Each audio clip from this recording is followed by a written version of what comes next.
अब हम लोग देखते हैं कि HTML के अंदर स्टाइलिंग किस तरीके से करते हैं। तो हमारे पास स्टाइलिंग के 3 मेथड्स हैं HTML में करने के। तो सबसे फर्स्ट मेथड जो है उसे हम लोग क्या बोलते हैं, इनलाइन। ठीक है, फर्स्ट मेथड को हम लोग इनलाइन बोलते हैं। सेकंड मेथड को हम लोग बोलते हैं इंटरनल एंड थर्ड मेथड को हम लोग बोलते हैं एक्सटर्नल। ठीक है, ये 3 मेथड्स होते हैं हमारे पास HTML में स्टाइलिंग के लिए। तो हम स्टाइलिंग तो CSS के हेल्प से ही करते हैं। तो CSS के कुछ सिंटैक्स हैं, हम लोग जब CSS में आएंगे तो इसे कंप्लीट पढ़ेंगे डिटेल में। बट हम लोग यहाँ पे देखते हैं कि स्टाइलिंग को इन 3 मेथड से किस तरीके से करते हैं। सारा कुछ CSS का ही रूल चलता है। ठीक है, CSS वाली ही रूल चलती है, बट यहाँ पे 3 मेथड्स हैं CSS को यूज करने के। ठीक है, इनलाइन, इंटरनल और एक्सटर्नल। तो हम लोग किस तरह से स्टाइल करते हैं उसे हम देखते हैं। तो मान लो मैं यहाँ पे एक एलिमेंट ले रहा हूँ, H1 ले रहा हूँ। ठीक है, H1 ले रहा हूँ यहाँ पे, और मैं यहाँ पे देता हूँ this is my first styling. ठीक है, this is my first styling. अब मैंने इसे सेव किया। ठीक है, मैंने इसे यहाँ पे सेव किया अपने कोडिंग को, और ब्राउज़र को रिफ्रेश करते हैं। यहाँ पे देखो, this is my first heading, sorry first styling. तो ये H1 हेडिंग टैग आ गया। ठीक है, तो अब मुझे इसे स्टाइल करना है इस हेडिंग को। तो उसके लिए मेरे पास 3 मेथड्स हैं, इनलाइन, इंटरनल और एक्सटर्नल। CSS में हम लोग कंप्लीट देखेंगे इसे। ठीक है, बट यहाँ पे हम पहले इनलाइन वाला एग्जांपल लेते हैं। तो इनलाइन से स्टाइलिंग हम लोग किस तरह से करते हैं।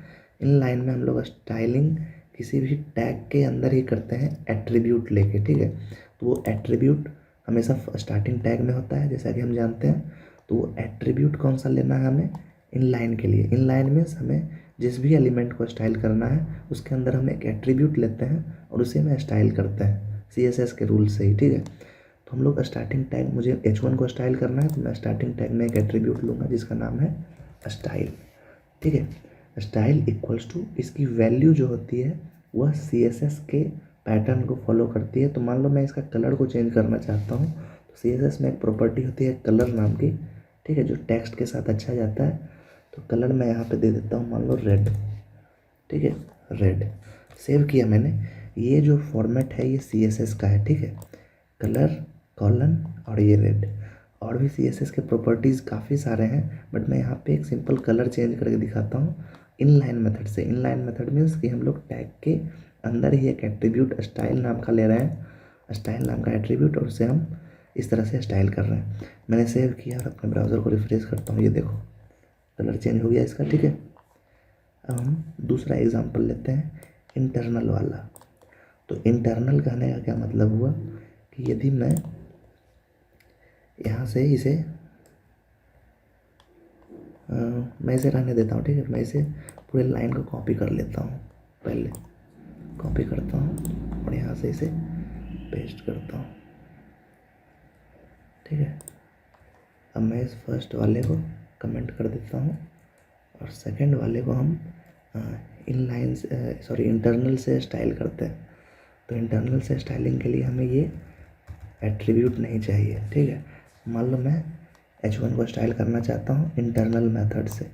तो उसके लिए हमें क्या करना होगा, हेड सेक्शन के अंदर, हेड वाला सेक्शन जो है ये हमारा हेड टैग जो है, इसके अंदर हम लोग एक और टैग लेते हैं जिसका नाम है स्टाइल। ठीक है, स्टाइल टैग लेते हैं, ओपन और क्लोज होगा ये।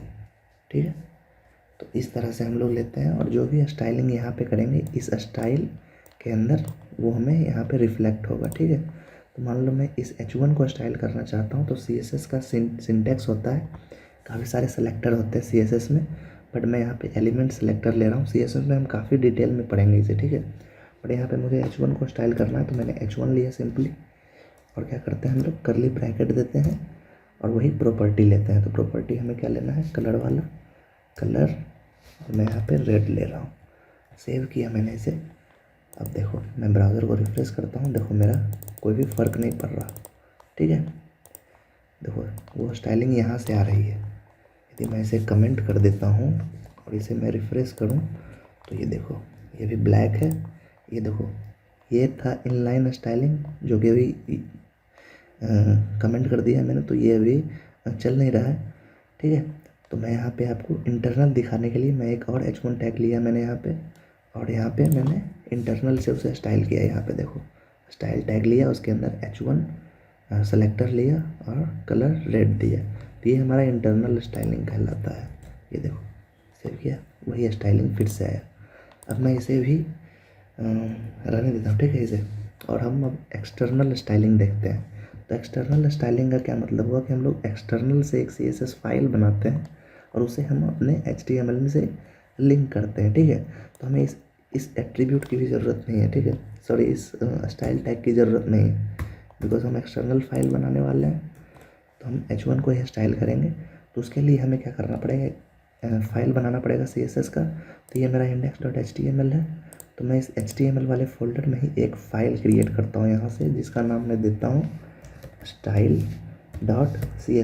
CSS वाली फाइल जो है वो .css एक्सटेंशन से हम लोग सेव करते हैं, ठीक है। तो हमने style.css नाम से सेव कर लिया इसे, ठीक है। अब ये देखो सेव हो गया, और ये HTML के फोल्डर में ही है, तो इसका पाथ हमें HTML index.html में देना है लिंक करने के लिए, ठीक है। style.css को हम लोग यहाँ पे लिंक करेंगे। उसके लिए हम लोग हेड सेक्शन के अंदर एक टैग लेते हैं, इसका नाम है लिंक रिलेशनशिप, इसका स्टाइल सीट होता है, ठीक है, स्टाइल सीट। और हाइपर रेफरेंस में हम ये वाला पाथ देंगे, तो पाथ उसी फोल्डर में है, तो हम लोग डायरेक्ट फाइल का नाम यूज़ करेंगे style.css। अब मैंने सेव किया इसे, अब मैं रिफ्रेश करता हूँ, अभी यहाँ पे देखो ब्लैक हो गया। अब हम लोग वही स्टाइल करेंगे, लेकिन अब हमें इस HTML फाइल को छूना भी नहीं है, ठीक है। index.html को हमने इनलाइन स्टाइल देखा यहाँ पे टैग के अंदर ही, इंटरनल स्टाइलिंग देखा था हमने h1 को, हेड सेक्शन के अंदर ही हम लोग स्टाइल टैग लेते हैं और उसी के अंदर स्टाइल करते हैं। अब हम लोग एक्सटर्नल देख रहे हैं, एक्सटर्नल करने का मतलब हम लोग एक्सटर्नल से एक फाइल बनाया हमने style.css, और हम अपना कोड उसके अंदर करेंगे। हमने सिर्फ इस फाइल में से लिंक किया है, जब हम लोग देखते हैं कि हमारा सही है या नहीं, हम style.css पे अब जाके अपना कोड करेंगे। तो हम लोग वही कोड करेंगे h1 CSS वाला, और यहाँ पे कलर में दे रहा हूँ रेड, ठीक है, मैं यहाँ पे कलर रेड दे रहा हूँ, और ये सेव करता हूँ। मैंने यहाँ एक्सटर्नल फाइल बनाया style.css, अब मैं अपना CSS वाला कोड इसमें कर रहा हूँ, ठीक है, और यहाँ पे मैंने इसे लिंक किया है, ठीक है, index.html वाले में यहाँ पे लिंक किया है। तो वो h1 को ले रहा है यहाँ पे और उसे स्टाइल कर रहा। तो अब मैं यदि ब्राउज़र को रिफ्रेश करूँ तो देखो सेम चीज़ें आ रही हैं। दैट मीन्स कि हम इसी एलिमेंट को 3 तरह से स्टाइल कर सकते हैं। एक इनलाइन कहलाता है, एक इंटरनल कहलाता है जब हम हेड सेक्शन के अंदर ही स्टाइल टैग के अंदर स्टाइलिंग करते हैं, और तीसरा हमारा एक्सटर्नल होता है जो कि काफ़ी बेनिफिशियल है। हमारे वेब पेज को काफ़ी फास्टर लोडिंग के लिए एक्सटर्नल ही यूज़ करना चाहिए, ठीक है, ताकि हमें कोड जो है हमारा क्लीन भी दिखे और लोडिंग भी फास्ट हो। तो हम लोग इसी तरह से यूज़ करते हैं एक्सटर्नल CSS, ठीक है। हमने 3 मेथड देखे स्टाइलिंग के HTML के अंदर, ठीक है। That's it.